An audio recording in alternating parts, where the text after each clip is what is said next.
Olá pessoal, vamos continuar momentos dramáticos aqui, acabando, falta um parágrafo para o final da defesa da primeira parte do Sócrates, que é quando ele pode fazer ainda alguma coisa, apesar de que ele já sabe que vai ser condenado.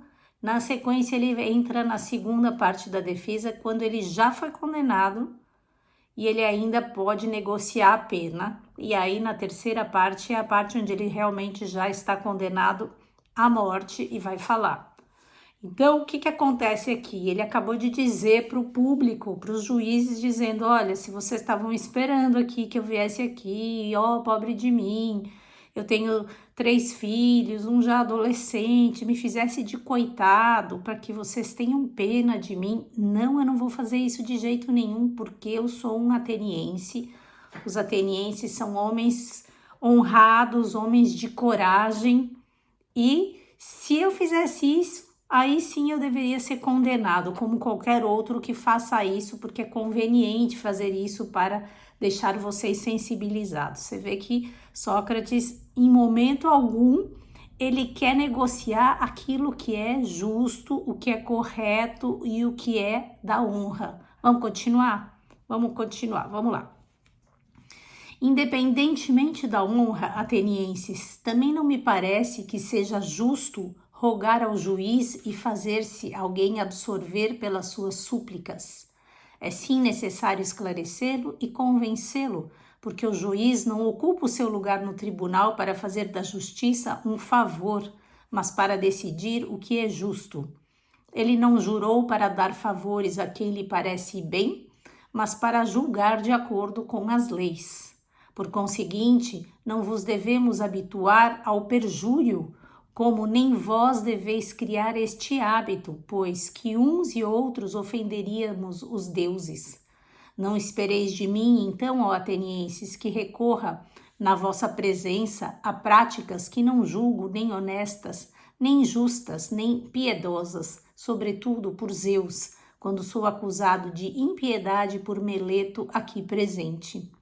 Efetivamente, é bem claro que se eu vos fizesse ceder e vos forçasse com as minhas súplicas a faltar ao vosso juramento, então é que estaria a ensinar-vos não existirem deuses, e defendendo-me deste modo, estaria muito simplesmente a acusar-me, a mim próprio, de não acreditar na sua existência. Mas estamos muito longe de ser assim. Sim, acredito nos deuses, ó atenienses, como nenhum dos meus acusadores acredita. Entrego-me a vós e ao Deus para decidir o que deverá ser melhor tanto para vós como para mim. Algo muito lindo aqui, que é essa ideia de que se acredita nos deuses, não na palavra, mas no ato, em agir em concordância com o que o Deus quer, que a gente diz que realmente acredita em Deus, porque se eu digo eu acredito em Deus, mas eu não ajo a favor do outro, eu não ajo pela minha cidade, como está fazendo Sócrates aqui, eu não ajo pela verdade, eu não ajo pela justiça, de que Deus estamos falando.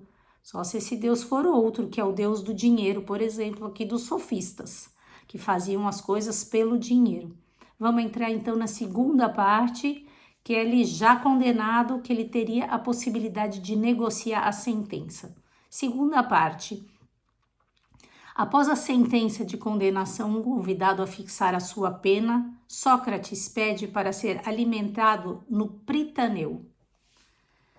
Se não me indigno, ó atenienses, com a sentença que acabais de pronunciar contra mim, é porque tenho várias razões e não estava sem esperar este acontecimento.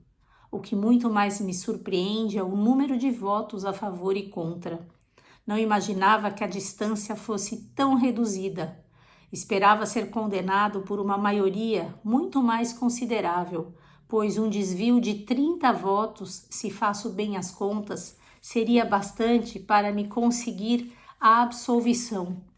Nestas condições, julgo poder afirmar que escapei a Meleto, e não só lhe escapei, como salta aos olhos que se Ânito e Lincoln não tivessem subido a barra para me acusar, ele teria mesmo de pagar 1000 dracmas porque não conseguiria obter a 5ª parte dos votos. Seja como for, esse homem pede a minha morte. Está bem, mas de meu lado, que hei de eu propor-vos? Evidentemente, aquilo que mereço. E que mereço então? Que pena ou que multa mereço eu, que em vez de levar uma vida tranquila, descurei o que a maioria dos homens toma a peito: fortuna, interesses familiares, comandos do exército, carreira política, cargos de toda espécie, ligações e partidos políticos, considerando-me demasiado honesto para salvar a minha vida se entrasse por tal caminho? Que pena mereço por não ter me empenhado em qualquer profissão em que não fosse de alguma utilidade nem para vós, nem para mim, e por não ter querido outra ocupação senão a de prestar a cada um de vós em particular o que declaro ser o maior dos serviços, procurando persuadir cada um a não se ocupar de qualquer dos seus negócios antes de se ocupar de si mesmo e do seu aperfeiçoamento moral e intelectual, a não se ocupar dos negócios da cidade antes de se ocupar da mesma cidade e seguir os princípios em tudo mais? Dá uma pausa aqui nessa extrema importância, Sócrates dizendo, bom, o que eu posso negociar, né? O que mereço eu, que passei a vida, e aqui é o ponto principal, né, desse parágrafo, a prestar serviços para a comunidade, para que as pessoas pudessem focar no seu autoaperfeiçoamento antes de se ocupar da cidade. Porque tá claro, né, gente? Porque se eu não me ocupo de mim mesmo, se eu não aperfeiçoo a minha moral e o meu intelectual, se eu não sei o que é o bem, se eu não sei o que é a justiça, se eu não sei o que é a ética, como eu posso priorizar, me ocupar de negócios da cidade, que tá claro que eu vou me ocupar disso de maneira equivocada e fazer um desserviço. Então, aqui existe um conceito importante, fundamental para cada um de nós, que é, independente daquilo que tenhamos empenhado em fazer como profissão, que é uma profissão de utilidade, que ele está dizendo aqui, né, que não fosse de alguma utilidade nem para vós nem para mim, né, mas se ocupar desse verdadeiro serviço, que é formar a si mesmo como pessoa e como cidadão, para que aí sim possamos contribuir com a comunidade. Vou continuar aqui. Que mereço eu então por me haver comportado assim? Uma recompensa, ó atenienses, se realmente me devem pagar pelo que mereço, e uma recompensa que esteja de acordo com aquilo que sou. Ora, que poderá convir a um benfeitor pobre que precisa de lazer para vos exortar, nada melhor convém, ó atenienses, a tal homem do que ser alimentado no Pritaneu. Merece-o muito mais do que qualquer de vós que tenha sido vencedor em Olímpia com um cavalo ou com uma atrelagem de 2 ou de 4. Ele só em aparência vos fará felizes, enquanto eu vô-lo faço de verdade. Ele não tem necessidade de que o alimentem, mas eu tenho. Ele não tem necessidade de que o alimentem, mas eu tenho. Se, portanto, devo ser pago pelo que mereço com toda a justiça, é este o preço que marco, ser alimentado no Pritaneu. Estais, porventura, a imaginar que, ao estar aqui, a usar convosco a mesma linguagem que, a propósito da piedade e das súplicas, tenho a intenção de vos desafiar? Não, atenienses, não tenho nenhuma intenção dessas.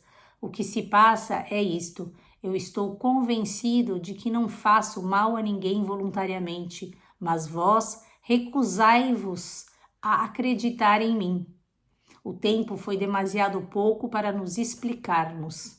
De fato, penso que se entre vós fosse de regra, como é entre outros, não julgar um processo capital apenas num dia, mas sim consagrar-lhe vários, ter-vos-ia convencido, mas não é fácil em tão pouco tempo desfazer tamanhas calúnias. Ele aqui dizendo, né, desse pouco tempo do julgamento, claro, eles não tinham interesse de fato, né, de isentar o Sócrates, dizendo que se houvesse mais tempo, talvez ele pudesse convencer o público. E o que ele quer realmente, você vê, ele não quer negociar nada, ele poderia aqui pedir uma pena menor para sair da cidade, tudo isso provavelmente seria dado a ele. Porque ele era, apesar de um homem sendo condenado, ele era um homem muito admirado por muitas pessoas, inclusive por pessoas de família rica, como Platão, por exemplo, né? Que é um discípulo dele.